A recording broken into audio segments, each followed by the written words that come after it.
We need a catchphrase. I have a catchphrase. Okay, you got it? Yep, I'm ready. I'm ready. I'm really eager. Okay.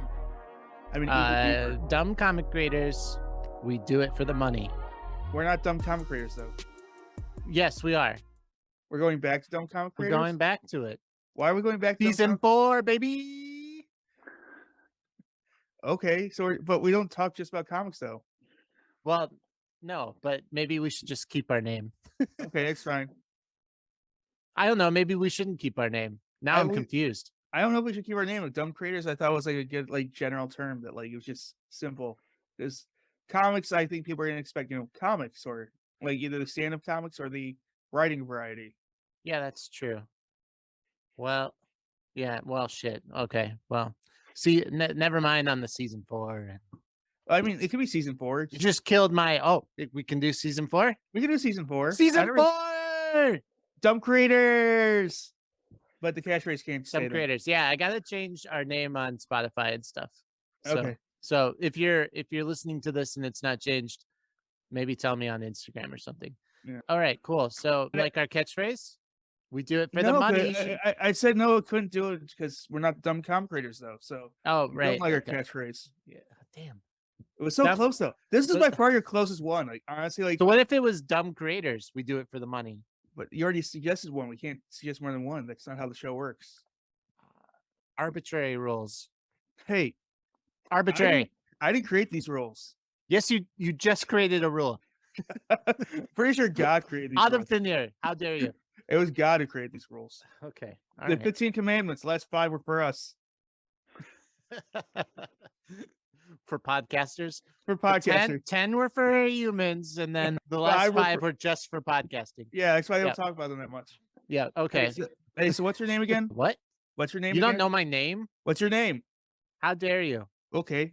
It doesn't answer my question though. What your name is? You can still attack me, but it doesn't answer my question. Keegan Schneider. And what's my name again? Eric Schwartz. Are you feeling okay? I'm feeling fantastic. Okay. I was trying to get us to introduce who we are and what the name of our podcast is. Are you trying to do an introduction? I'm trying to do an introduction. You didn't just have a mini stroke. I could have had a mini stroke, but it doesn't change the fact that I'm still trying to do the introduction. Your whole life is a mini stroke, Eric. I'm pretty sure, if you had a series of unfortunate events and the life, that would be me. And now a boring program about Eric Schwartz, a man who did practically something. Last week's episode was about me, so haha. That's true. You did have a podcast episode about yourself. Yeah. And if you have a podcast episode about yourself, you must be an important person, especially if you're on a podcast twice. Yeah. Oh, is that a segue? I was trying to segue right now. We also never introduced our name of our podcast, though, so I was trying to hold off on that. What? We just introduced it. We kind of introduced it. We introduced our names, but we never said the name of the podcast. We said it many times in the introduction. I think we're good. We are the dumb creators. Thank you. But we do have somebody that's back for us. Wait, first we need to do an ad break. Oh, yeah, we got an ad break. Okay. Hey, I'm thirsty. You're thirsty. Hey, that was catchy. I like that. Yeah. That was catchy. You should be a copywriter. Should be copywriter. So if I'm thirsty and I want to drink something, I can get the liquid easily. Liquid's everywhere. Out of your hands. But that's inefficient. That's the old way of doing things. Yeah, we don't do that. And I don't own any gourds. Why would I use gourds to drink? Gourds are so passé. Yeah. You want to taste like a gourd? Everything that you drink tastes like gourd. Yeah, you drink from a gourd. Gourd water. Yeah. Gourd water. So what? So what? If I can't use my hands, I can't use a gourd. What am I going to drink out of? A mug? A mug.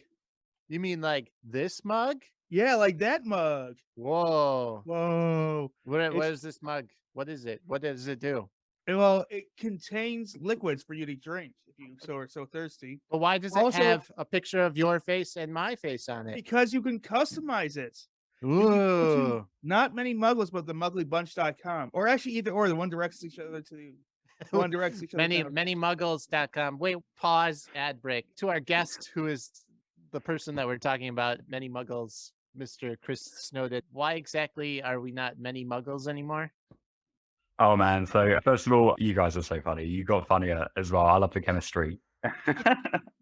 But I'm not used to using Zoom, so I don't really know how to put myself on mute. So I'm like inside laughing a lot. Christ. So Is what this happened? just the simplest answer that you didn't want to get sued by Very J.K. Rowling? Exactly.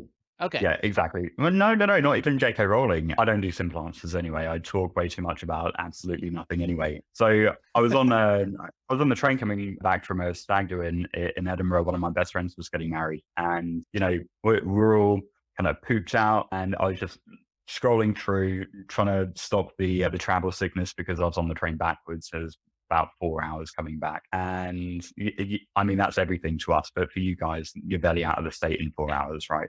Right. And this news headline came up, and it was a story about how Marvel own the word superheroes. And there's a game, there's a game called City of Heroes or something, and they basically recreated Spider-Man and Batman and all of these different superheroes, right? And there was this really protracted legal battle, and Wow. I thought, you can't just own a word like superheroes, right? It's got to be in the dictionary. And uh, you know, when I came up with the name Many Muggles, really, really nice ring to it. And my take on it was not from a Harry Potter perspective at all. Of course, I've seen the movies multiple times, as we all have. So you But admit to it. Hmm. I assume yeah, it was yeah, the mug though, but many mug. exactly. So Ah, Eric thinks it it's a was about. pun. Ah, Of course, it's a pun. So okay. it's about the mugs being coffee mugs, a mug shot. So Mug um, shots. Yeah. yeah. So the original idea, I wanted to have them kind of like a lineup where you've got the lines behind with 5'9" or whatever it is, and the idea was constantly progressing. And so I did these mug shots, many muggles, works really nicely.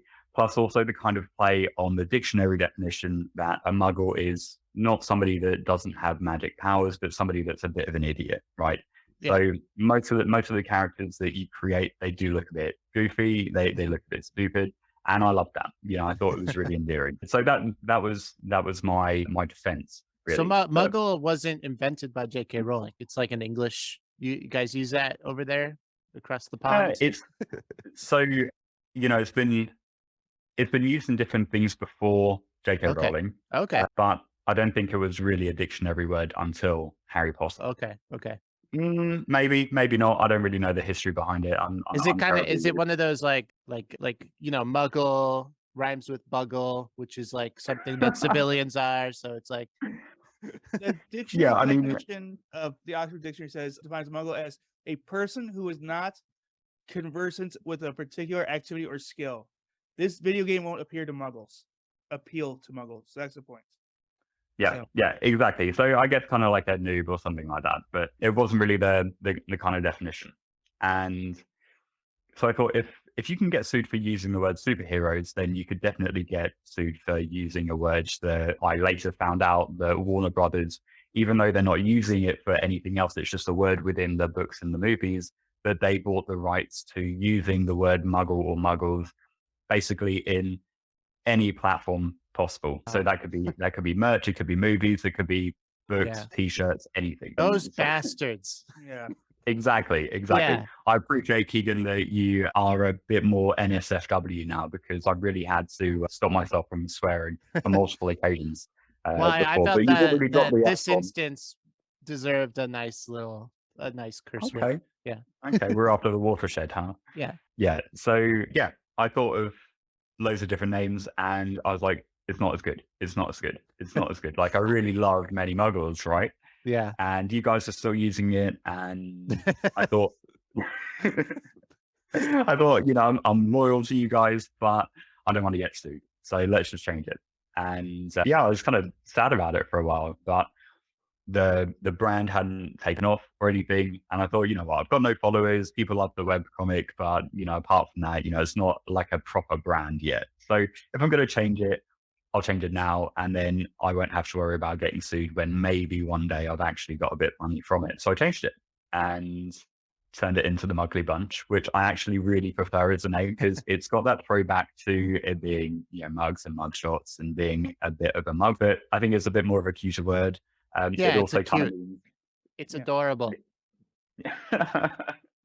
I try, right? Yeah. Okay. Yeah, Wait. Go back time. Unpause our ad break. That was a good explanation from our guest. All right, going back to the Muggly Bunch mugs. What else can we say here?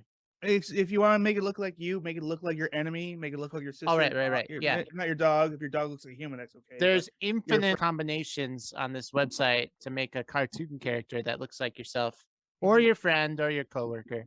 Or your enemy or your infinite, boss. right? Infinite? Yeah. Infinite. Yeah. Just don't check the math, but it's infinite. That's right. I like using that word, infinite. Yeah. Infinite.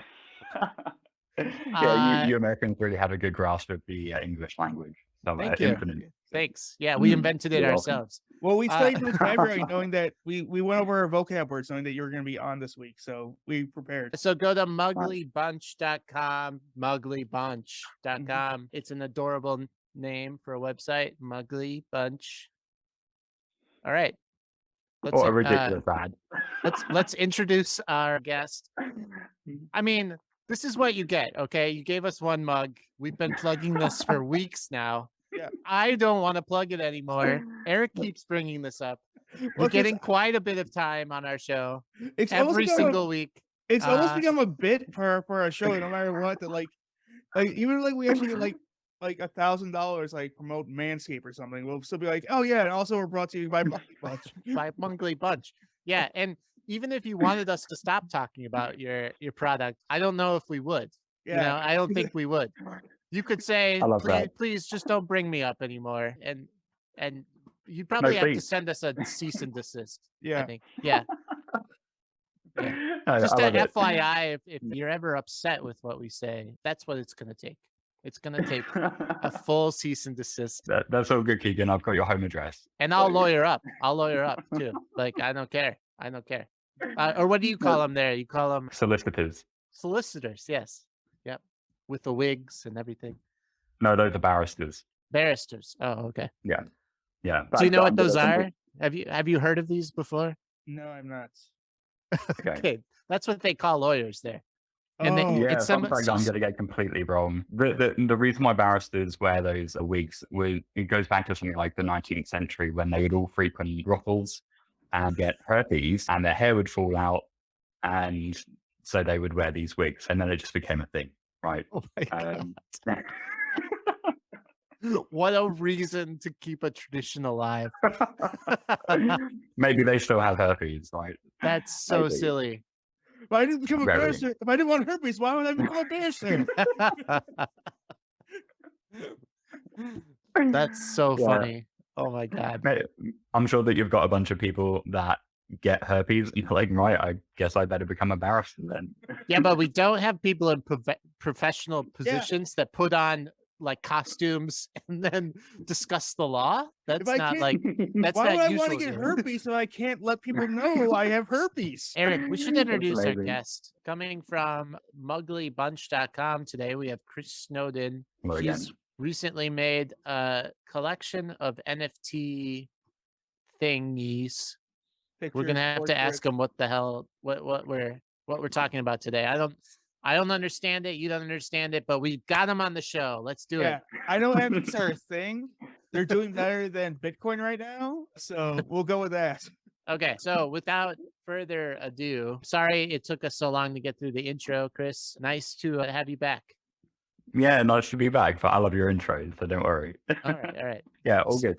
So you were making mugs, these mugs that people could make, and you changed your business model. Now you're making pictures that people can buy. I mean, it was all about pictures anyway, right? But I wouldn't say that I was changing the business model. In fact, I think it's just adding to it, and it was a real natural progression, wasn't it? Yeah. So the coffee mugs, the water bottles, the coasters, all of that kind of stuff is still very much, something that I love. I'm working with you guys. One of the guys I used to work with is a business development manager for a really good college that's in my county.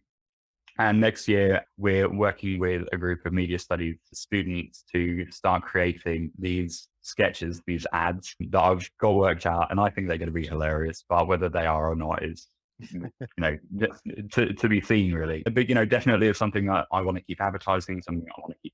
But maybe I told you this last year, but when I started Mini Muggles or Muggly Bunch as it is now, it got around to Christmas and I wasn't getting any sales, and it is what it is. And I thought, this is something that's completely new.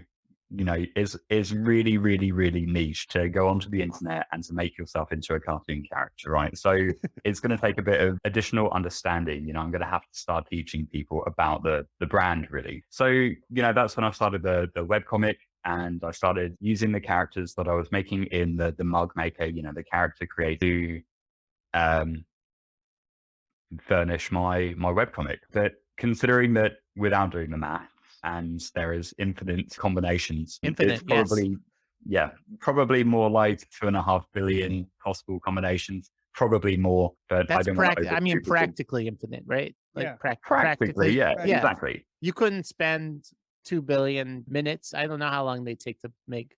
They take about 2 minutes to make. So it'd be like 4 billion minutes to make 2 billion combinations.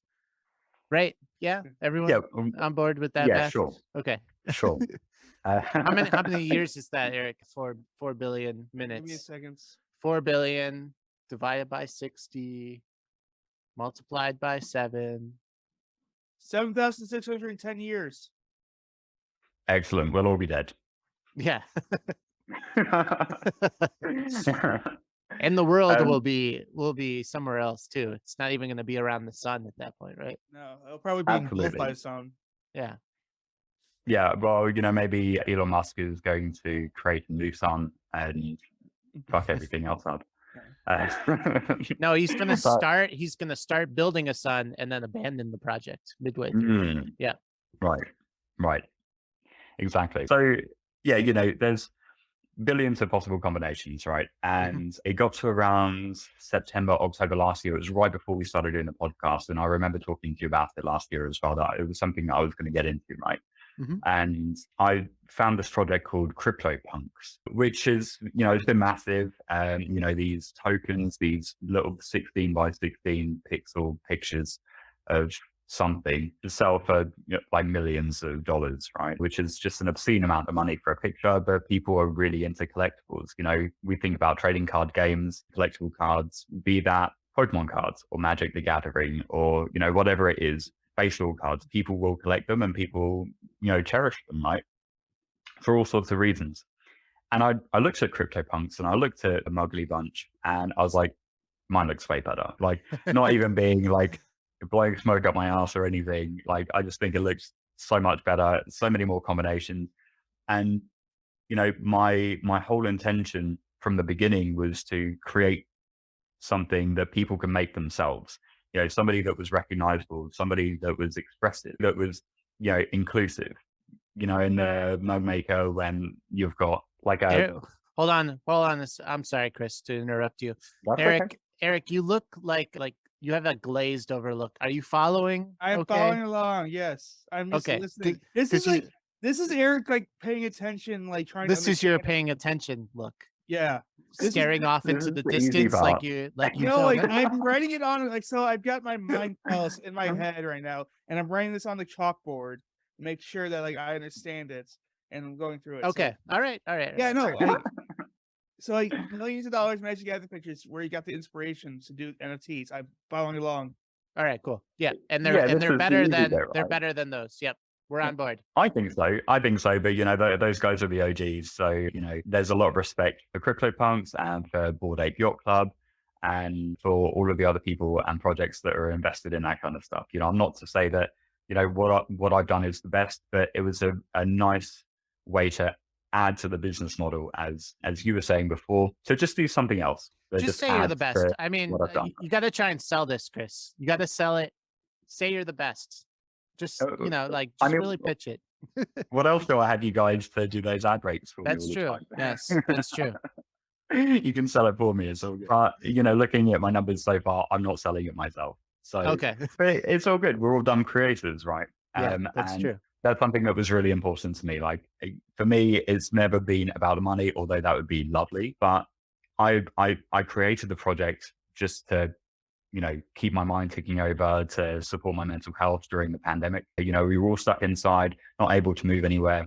And I was going from my work laptop to my other laptop in the evening and just spending hours just drawing and building and creating and just having a bit of like nerdy fun myself. So the collection I have out at the moment is 10,000 randomly generated mugshot, and it's just the line art. You know, I thought the line art's really strong. I didn't want to just lean too much into like wacky colors and laser beams and rainbow vomit, all that kind of stuff. It is pretty cliche at this point. You know, just stick the line art out there and using that as a way to get people interested in the project to then go into a full color collection, which I'm going to be doing after this one, hopefully, if it ever does, mint out, which I can talk about what that actually means. Yes. What is minting out? Yeah. Okay. Wait. So wait, even before that, I have a picture and I want to make an NFT. What happens? So, you know, it depends on what way you're doing it. So if it's a piece of digital art, then absolutely you could, I guess, how to not be technical about it, stick it onto the blockchain, okay, and then just publish it, and then somebody can buy that, and then essentially with a one of one, so there's only one of them, it's not part of a wider collection.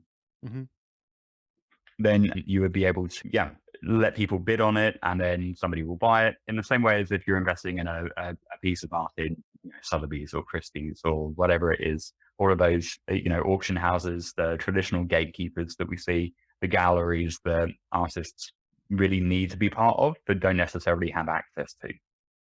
Can I ask, like, what's the price to upload one picture to the blockchain? So, I mean, I've only ever done it with my whole collection, and what you would need to do is to produce what's called a smart contract, which is something that you mint your artwork against. To mint something basically just means to connect the two together, to relate it to this particular contract. And that might have additional utilities. So your artwork might mean that anybody that owns it can get a special access at a gallery, or you will send them a signed physical copy of it, like a print. So there can be perks to owning an NFT that are outside of just a digital picture. Okay. Absolutely. And all right. I think if it's just the digital picture, then there were a lot of projects during 2022, before the summer, when there was the bull run, where people were getting into any project. And then there was a lot of, projects that were what they call rug pulling, or where they mint the collection and then people just kill it off. They close it down, they take the money and run, right? Oh, okay. So there were a lot of projects that didn't have any utility. And when I say utility, that's what I mean about giving it a purpose in the real world. Okay, I see. So there's all sorts of things that I'm doing with my collection, and I can talk about that later. But for you to upload yours, there's different platforms that you'll be able to do that with as an artist, one of which is called Foundation, I believe. But it's the side of NFTs that I'm really not part of, because I've only been focusing on my own little. Right. Okay. So you don't have to talk about it then. That's cool. No, that's cool. That's cool. So Eric, did you get all that? Could you say that back? And I want to know. I want to know that you were paying attention. Bull run, that like right now there's more than one purpose. I also thought NFTs were just kind of like you had the rights to the picture. So like if somebody else uses like a picture on their own website, you would get a percentage of that, like almost like an online copyright. But I was wrong. So thanks for the education. That is a utility that you can factor into it. So really, really probably the most popular project is Bored Ape Yacht Club. They're just pictures of apes. Yeah, apes. Yeah, I've seen those like different colors, different like other stuff, but it's the same. Always like picture the same ape. Yeah, so I think with projects like that they give the owner of that NFT the rights to the intellectual property that they can use in whatever format that they wish. So most projects do that. Muggly Bunch is one that does that to the most effect, really. The only thing that I want to prohibit is people can use it to do whatever they want with, as long as it isn't selling products that I also sell. So things like coffee mugs, that kind of stuff, right? Just don't illegally take over your business by buying. Yeah, exactly. I'll just get like one influencer that just has like 2 million followers or something like that. And they're like, right, I bought these 5 pictures and I'm going to start selling all of these t-shirts and mugs and hats and all of this stuff. And then, you know, because they're following, they're a million times bigger than mine, right? Mhm. But it's all good. It is what it is. You know, the kind of real world perspective that I have for my collection. You know, the first thing that I'm going to be doing next year is that I'm launching a trading card game and a tabletop RPG. Wow. Oh, wow. Yeah, which I think is going to be really cool. So, you know, you're going to be able to use your characters as cards for your squad, your team. And then I'm going to drag you through some really gnarly kind of dungeons that are much more rooted in sci-fi than fantasy based on the lore that I have for my project. Oh, neat. Yeah. Which was the Mandela, right? Like the... Yeah, kind of. So, you know, in the webcomic, you know, he's on like this 3-day loop. Right. Yeah. Yes. So he goes through 3 days. Mr. Bags dies on the toilet. Thank you, Eric. He is forever known as Mr. Bags now. And then, you know, I had that short story at the end of the webcomic that kind of ties it into a nice, pretty bow where Mr. Bags walks back into the shop and Alan, who's the main character, realizes that he is the only person that is aware that he is going through this loop that he had already done 3 days ago, but things are slightly different. So on the, you know, on the website, I go into the lore a bit more. The background for it really is that stuff happens on Earth, you know, not our version of Earth, but one that is full of, you know, mugs. And the catastrophe happens, and that's really relevant later on. But the last thing that humanity gets to do before their planet is overrun by alien cats, kind of like body snatchers, is that it thrusts this supercomputer out into the cosmos that simulate billions of possibilities and, you know, an infinite number of lives. How is this not like a bigger, like, how is this not already a movie? Somebody's going to snatch you. This is good stuff. I hope so. I hope so. Many Muggles, the live action series, you just bunch of mugs. Yeah. Mate, like I've got it all sussed out. Like I write a lot better than I talk, as you can probably tell. I'm a bit more eloquent in my writing, but it is what it is. So there's going to be some Disney ripoff version on Disney Plus that's like actual mugs and like let's go to the store, and it'll just be like actual mug people. Yeah, 100%. Yeah, I can see them doing like a collaboration with friends, and it takes place in Central Perk or something like that. I don't know. It will be massive, I'm sure. What would they drink? What would the mugs drink out of a Central Perk, right? Because they can't drink out more mugs. Like that's like what the horrible thing to do. Like give me your baby, Monica. It drinks out of that. They drink out of gourds. Gourds, right? Gourds. That's me, gourds. Yeah. Gourds, yeah. Yeah. Have you thought of doing like a gourdly bunch type of thing? I have not, but if I can take that idea, Keegan, I'll if you want it, and print pictures on gourds. Yeah, you could do like a special bunches, like gourds and hands, like drinking out of your hand, kind of. Yeah, drinking out of your hand. People's hand, like pictures on hands. I don't know. Yeah, that's a bad idea. Don't do that.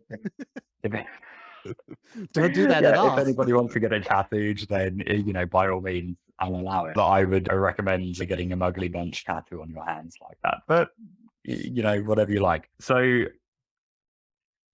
I have so many just ridiculous ideas, you know, one of which made it into the webcomic, but I've got so many notes. I could easily do like 3 seasons of an animated TV show that incorporates the stuff from the webcomic but takes it to the next level. But I've worked out this amazing ending to what would be season 1. Mm-hmm. And I know how I do season 2 and season 3 and the way that it all progresses. And obviously I can't talk about it, Keegan. No, don't. Disney's going to steal it. Yeah, they definitely listen to Dumb Creators podcast. Yeah. Of course. Yeah. Of course they do. Yeah. So yeah, for sure. That's how they get all their new stuff. They rip off all these indie creators that we bring in. Exactly. We're actually paid by them too. They just don't want us to do it. They sent us a cease and desist, so we can't do ads for Disney anymore. Yeah, I mean, I feel like they might send you a cease and desist now, so perhaps this would be a good opportunity to write a disclaimer at the bottom, something that doesn't result in further litigation, right? Disney, we love you. Yep, we love you, Disney. Dear Lord Disney, when you buy Canada, can I have Quebec? What would you change the language to? I'd still keep it French. I just want all the poutine. So keep it French. Oh my god, They have good hockey there. I would move there. I would move there. Yeah. I'll give Keegan the hockey teams. Yeah. I like how you're carving up the country now. I also love how like we can just get all like Quebec. Like when it's not even a question, you just like, here you guys go, here's Quebec. Like, thanks guys. Yeah, the states would make no sense because I would just like circle out which cities have hockey teams, and that's a state. And then the rest of it is a state. There'd be two states. Excellent. Hockey state and not hockey state. Sounds like a great idea. Yes. Hey, somebody called a country Newfoundland. So I think any name goes when you're naming a country, right? Like if This you can is true, just but call not a pronounced place Newfoundland. like a Newfoundland, like that. Yeah, that for means sure, that there's no rules when it comes to naming countries. That's all I'm trying to say. This is true, but I have no idea about any of this, so I'm probably completely wrong. But isn't Newfoundland one of the first places that was found in the Americas? I mean, like Greenland was named that way because they were trying to get more people to visit there, not because like it was so nice. So like Iceland was named that way because they were trying to insult somebody. So that's why they named it Iceland. Yeah. There's no rules. There really is not. No rules. Newfoundland. Yeah, but how creative is Newfoundland? Come on. I would say very creative. I mean, just in case we have an audience there. I mean, we have a state in the United States called New Mexico because we're so lazy. They're like, yeah, it's part of Mexico. Right. No, it's not part of Mexico. It's down New Mexico. Yeah, and you guys in the States as well. You've got New York, which is named after York in England, and Boston. We were talking about Boston earlier. There's a Boston in Lincolnshire, which is what is it? It's something like the highest proportion of Brexit voters in the UK, and that went well. Yeah. I have to tell you, I'm not sure if you guys are aware, but the United States used to be owned by England. Yes. They were owned. Well, I mean, not owned. Yeah, I mean, it was English property. It was English property. It's English territory. Yeah. Yeah. I am aware of that. We actually even celebrate our independence from you guys. Not like when we actually beat you. You guys just got bored enough, right? It's just not worth the effort ever again. And so then we beat them constantly. Didn't you win the second war though? There was two. We don't talk about the second one. War of 1812. Yeah. Technically, so what happened was you guys beat us. We stopped fighting. And 2 weeks later, General Jackson, the future President Jackson, fought you guys in New Orleans. And you guys were like, I thought the war was over. We're like, no, it's not. And we beat you there. And so it's declared our victory because after you guys had stopped fighting, we're like, just kidding. And no, and we fought. Yeah, that sounds Eric, I love the random knowledge there. That sounds like Andrew Jackson. He was a wild guy. Yeah, and then he became and then later became president because he's like, I was the one that won the war in 1812. Like, even though the war was over 2 weeks ago, and we lost. And we'd lost. Well, you guys came down. You burnt down the White House. Burnt down the White House. Yeah. Burnt down the White House, and you're like, I think that's a good enough time to say you guys. They don't teach that very often. They don't really talk about that war. No. There's lots of monuments for all the other wars, but 1812 gets passed over. Well, I mean, they're like, we don't like the wars that we try to talk about the least, are is War of 1812, because there wasn't, you guys, it wasn't clear if you guys really were bad guys or just we were angry about things, and so we decided to go to war. And then there's the Vietnam War. We don't talk about that much because we lost that soundly and badly. You just don't talk about the war that you don't win. Yeah, it was a sequel war. It was the first war we won. And then it's the sequel, they're back. They came back. My favorite, so not to brag on Great Britain, but you had 2 wars with China. And the first war, you guys won. But you guys wrote your own treaty. But then the treaty wasn't that well written. So you had to go to war again just to get the first treaty overturned. And it's like, guys, seriously, you beat us already. That sounds familiar. We were talking about Brexit, and we have a really awful trade deal with Europe now. And I hope that there isn't going to be a war. There is enough war on this planet as there is. Yeah. But yeah, you know your thing about history, Eric. Is that an American thing? Do you guys get taught a lot about it? Yeah, I was a history major. And I don't really talk about it. Just Cool. said like, so as I said, I was an East Asian history major. We Mhm. had 3 professors that did East Asian history until my junior year, when we added a 4th. One history professor was the history of war, effectively, in all of us up too. So like, he just talked about that. So he's like, oh yeah, and then some people got elected, so we changed some laws and culture, all that good stuff. But then there was like these explosions, and then he focused on that mostly because that's what interested him. But yeah, so that's why I remember that stuff, just because I thought it was just kind of funny. But like, my favorite thing about there's 2 like opium wars. There was the first war and the second war. And you guys in Great Britain won them both soundly. It wasn't even close. And you wrote a treaty, but the treaty very much simply said that like all it said was that China will pay for all the opium they destroyed and give us like back money for this. But they never actually did anything about trade deals. So Chinese kept on doing the same trade deals. Like, okay, you got us. You technically did it wrong, but we gotta go back to war now. And they're like, okay, you showed up with one ship, and we're like, all right, we surrender. Here's your new thing. Right. I'd like to see that go down now. It would be completely different, wouldn't it? Yeah. I think their military is bigger than our country. So yeah, interesting. The only thing about like, I'm really not into my history at all. I much prefer looking more into the future than into our past. Our past is, of course, very important. We've got shared history. But the last thing that I watched was that thing with Graham Hancock on Netflix about like ancient relics, and he goes to Malta and all of these different countries to try and change the perception of humanity at the end of the last ice age. Oh, So the kind of prehistory is pretty interesting. He's a bit of a rebel because all of the history majors will say one thing, and then he's like, well, look at all of this evidence that suggests that it's actually this. But he's also into his aliens as well. Something I appreciate, but it kind of discredits him a bit, doesn't it? I saw just tangent. I saw that they are now making, how they're always making, like, they have the bones of the prehistoric humans, and they're like, here's what they would look like, if they have skin and muscles and stuff. I saw one that was so ridiculous. It looked like Sigourney Weaver. I mean, it was just like a picture of Sigourney Weaver, and like, here's what they looked like back then. It's like, there's no way they looked like that. Come on. It looked like Sigourney Weaver. It was like Excellent. very, very modern looking. Like, clearly they used a picture of someone. It was pretty. It was funny. Anyway, Yeah, Chris, that's a good tangent. how many NFTs do you have? Do I have? I mean, Yeah. in the collection, there's 10,000, but as the 10,000. owner Okay. of NFTs, the only project that I'm in at the moment is mine. Yeah. Okay. All right. You don't own anyone else's NFT. No. I'm a poor post-Brexit British person. So, And when I was reading about this, you had like a team help you make this?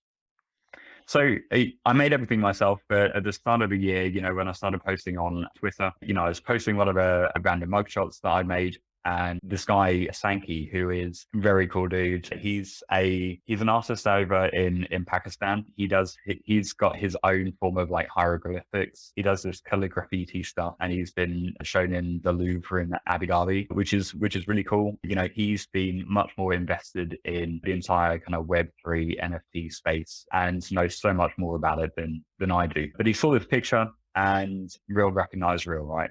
Yeah. And he just reached out to me, and he said, this is different. I really love it. And yeah, we had some really good conversations. He's full of these great ideas. So he helps me as an advisor. He's the main advisor on my project. And yeah, recently, I talked about getting involved in Discord. I've only got like 170 people in my Discord server at the moment, so the numbers are nothing. What's right your now. Discord? What's your Discord? I mean, I don't have a custom URL. You think I can get Nitro? I'll send it to you. Okay. Yes. Well, is this something that you want people on, or? Oh, absolutely. Oh, okay. Yeah. So course. send it so I can like add it to a post, get people on your Discord. Yeah, fantastic. So, I've got a guy called Joy over in Greece who's been managing, moderating the Discord server. And it's just been really, really nice that I've kind of made the project and done everything myself. But now that I'm getting more interest from other people, that I can bring on kind of like-minded, really friendly people that want to see me succeed and see the project succeed and bring people up with me as well. So I'm normally pretty bad with sharing, but I makes me feel warm and fuzzy inside being able to share this with those guys. There's a hell of a lot more that I need to do. The whole marketing side of it is just not being done really, apart from what we've been doing organically. But I like that we've been able to do what we have done so far organically to this point, right? Yeah, like getting on a podcast and having Yeah. two idiots talk about your product for weeks on end because one of them got a free mug and he's a very cheap person. Hey, look, I promise you guys. Advantage. I promise you guys some NFTs anyway. So this is going back like a year ago.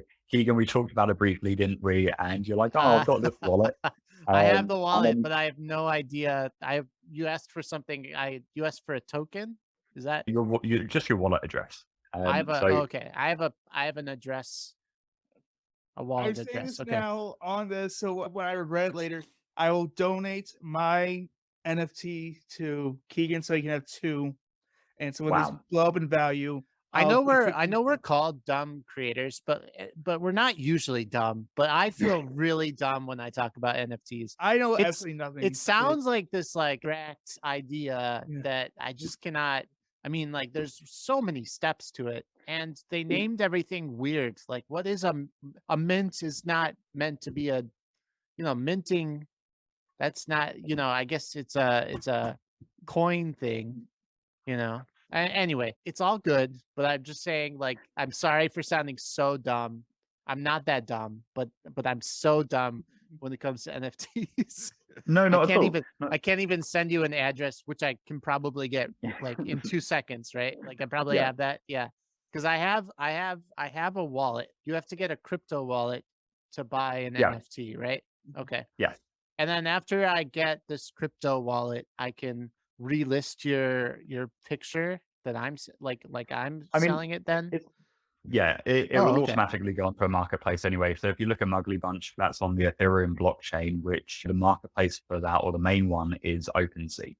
Okay. So OpenSea is kind of like eBay for NFTs. Wait, are you on OpenSea? Is that? Yeah. Oh, okay. Yeah. So the first 400 odd NFTs that I minted personally, which are the ones that I give out to, people that win competitions, giveaways, friends, that kind of stuff. And they all come from the first 420 NFTs that are already on there. So if you want to have a look at the ones that are already there, that's the number one place to go, right? Oh, cool. Okay. Yeah. Oh, here they are. Hey, they look cool. You're on it already. Awesome. Yeah. One of the things I just like about it, and I've been posting about that kind of stuff on Twitter, is especially when I'm just on my mobile, it shows like rows of 2. And you get some really kind of muggly couples, right? And some really interesting characters. And they're all different shapes and, different expressions. And I think that they're really unique in that way. That it's not just a list of kind of cool looking pictures, but they are actually characters. They are expressions, and they are things that people resonate with. Yeah. That's great. Yeah.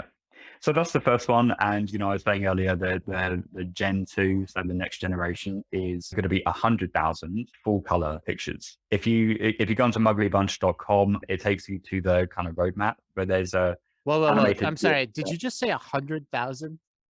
Yeah. Oh, nice. Wow. Yeah, it's massive. I mean, it's massive. Well, remember, there's infinite possibilities. We already talked about this. So yeah. Exactly. And, that's actually one of Sankey's ideas. So, kudos to him. And where we're seeing most projects really limited to 10,000 because they've only got, say, 100 different features that you could have, that you get to a certain point and you're just going to be repeating the same features. Maybe you'll have some duplicates, and you have to start curating and trimming that list so that you're cutting those out of the collection because they're all supposed to be unique, right? Wow. It's what makes them, is what non-fungible means, that there's only one of them. Right. So yeah, the NF and NFTs, they're non-fungible tokens, so they're all supposed to be unique. The whole thing about them being on the blockchain is that they're independently verifiable, that anybody can go on and cross-reference the token ID and the timestamp and everything that shows that this is part of that collection, this is unique. And that's kind of what makes the difference, or one of the differences between just right-click saving a picture that you like and what the actual token is. So there are a lot of collections that maybe it's like 5,000 or 7,000 or 10,000 tops. But I really wanted to show how insane you can really get with Mugly Bunch by taking it to the next level, by 10xing that and just doing 100,000 of them.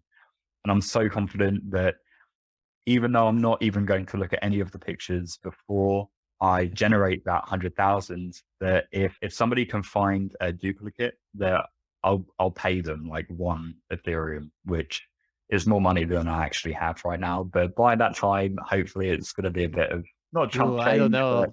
but affordable. Wow. Yeah, we're in. That's almost worth your time if you're like, that's worth my time. Oh, for sure. I guess we're in this bear market at the moment where all cryptocurrencies, all currencies, apart from the dollar, really, has been really taking a hit. It's COVID. Oh, that's true. Post-COVID, but also more importantly, post what's his face being determined to be a fraud. I think because the cryptocurrencies all crashed because that one guy was pretty much embezzling money. It kind of is that the FTX guy? Yeah, FTX guy. Yeah, I think that I'm sure NFT, even though they're separate things, I'm sure FTX got or NFTs got hit by the FTX guy to a certain extent because right now cryptocurrencies are doing very, very poorly as a result because they don't even know if they're going to last because just how badly this guy screwed everything up.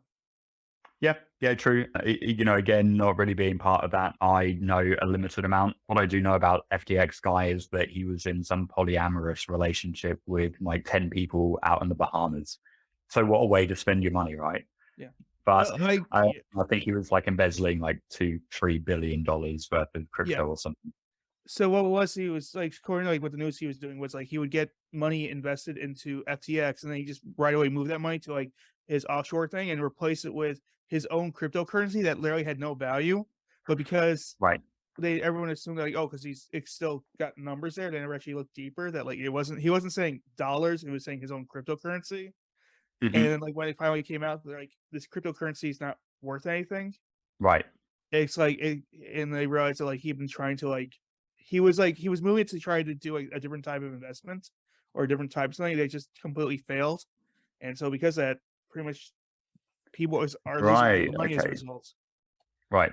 So don't you think fiat currency like sterling, euros, all of that kind of stuff is similar in that way? If you think about the way that you used to have the greenback dollar, so it was pegged to the value of gold or something, right? And a lot of currencies were supposed to have been pegged to a real asset like gold that can appreciate in value, but is what actually gives it value. So I think it's different to the notes that you have over there, but over here it always says, I promise to pay the balance to the Exchequer of the Bank of England. So it's basically a piece of paper that says, I own this much money and I'm going to give it to you for a goods or service. Can you give that to me? Because it's easier to hold this piece of paper and carry that around than a bar of gold, right? So we're so far removed from that now, aren't we? That you can essentially print money as if it's your own currency because it's purely digital at this point. Right. Yeah. I mean, and exactly that's what it is. I mean, the United States used to be based on the gold. We're no longer doing that. The biggest difference that is the United States, I think it's harder for them to get away with what he does. And that if all of a sudden we would learn that the United States, the government itself has to back up, put their own, they're saying we are saying this, that's why too. And it's just because the United States government's so big and if they actually are required and they do hold the word to that, it's it would be someone you would get compensated for that. That's why the banks or whatever, to become an official bank, you have to have the US government will back you up is the big thing because that's the law. Whereas the problem with cryptocurrencies, that wasn't there. And also the fact that he was in the Bahamas too, was he was able to get around he was able to get around loopholes I know the United States has England tends to be actually ahead of the curve when it comes to the United States with about a lot of stuff about backing protectors. And so I'm sure like the reason why he's in the Bahamas was literally to avoid certain loopholes, to avoid certain like things he was supposed to do. I mean, for sure, tax havens, right? There was the whole thing about the Panama Papers that came out, which I don't know if that's an American territory or what, but we have our own over here as well. We've got the Channel Islands and Jersey, where, again, that's a tax haven where people can funnel their money through that to pay less taxes, right? So it's all for people to get a bigger piece of the pie that they already have. And it's part of life that I don't appreciate. But I think that if you're rich and you have access to those mechanisms, then there are people that will take advantage of that, right? Yeah. It's all well and good saying that, not me, I'm different, but all of my taxes come through pay as you earn. So we don't have to do like our own tax returns. We get taxed before we even get paid. So, yeah. Cool. Chris, this has been great. Did you want to plug anything else before we let you go? I think you mentioned you're gonna do another collection. So yeah, you already told. You got the 100,000 collection. Yeah. You got the RPG and the board game coming out. So Yeah. we'll have something else to plug in besides the mugs when we get that. Yeah. Well, I guess, Keegan, give me your wallet address. Let me hook you up. I can always show you how to do it. I'm shy about that because if we get NFTs, Eric, we're gonna have to plug these NFTs and that means I'm gonna have to talk about how it works. I say we just every episode mugs because mugs I understand. Yeah, but I know that you're not. I know that you're not getting, but you're giving me yours. So yeah, I know. That so means in essence, I am giving you. You are getting one, which means we'll have to talk about NFTs. But I'm up for it now that I know more. Yeah, I feel like I've learned a lot in this episode. I feel so too. I feel this is more of like a lesson 101 on NFTs. And so if I get this right, ugly bunches like NFTs. So if I got this right, you've made a bunch of pictures and you put them online, and now people can buy them, and they get perks by owning them. And they get perks. They get mugs for buying them. They don't get mugs, but they get perks. They do. There's all sorts of stuff that they're going to get. So I've got so much in development that beyond the kind of RPG, the tabletop games and the trading card games, yes, they will get exclusive discounts to things that only NFT holders can get in the web shop. But hopefully when the brand gets bigger and I can start doing like real person events, then it's going to count as like guest list spots, backstage passes, that kind of stuff. I've also got things in the works where if somebody buys anything through the shop that is based on, the NFT design that you have, then I'm going to start paying like affiliate commissions, all sorts of things that are actually tied to the real world, which actually makes it relevant. I was talking about the TV show and everything. And one of the things that I would love to do is that for people to be able to stake their NFTs that become characters in the TV show. And then that when their characters are shown in the TV show as a cameo appearance, that they'll be able to win things and that kind of stuff as well. So there's all sorts of stuff that's tied to the real world. But so far as, closing statements and things that I really want to plug, I think both of you guys really hit the nail on the head. That talking about mugs is easy because, we all drink. Eric drinks on the board most of the time. We all drink, right? As Eric said, a truer statement there never was. Exactly. So yeah, we all drink. That can be my closer tonight. So I lost my train of thought now. Some of us more than others. Yeah. So that's something that's easy to understand, right? Yeah. We all wear clothes. We all have to drink. So that's part of it that I really like about it. The NFTs is just part of it. Maybe it's going to end up being the main part of it, but I want it to be something that's really easily accessible for everyone. So I've still got plans for the second part of the webcomic next year. I've just got so much on my plate, obviously doing all of the creation to this point myself, that I've just been doing one bit at a time until 2.5 years later, this is what I've got. So yeah, watch this space. There's going to be a hell of a lot more to come. Well, congrats. It's really cool. Really cool project. Yeah. Thanks. I really appreciate that. You guys saw me early on. I said real, recognize real. Keegan, we started chatting probably a year and a half ago, right?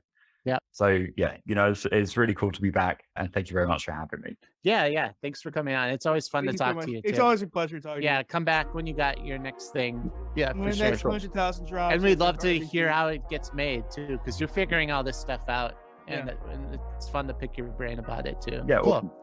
So We Chris, can talk thank you, about other thank you things so you much. used to drink stuff too with. Besides No, Eric, the skateboard. interview's over. Stop. Stop. No, really, thank you. Goodbye. Thanks.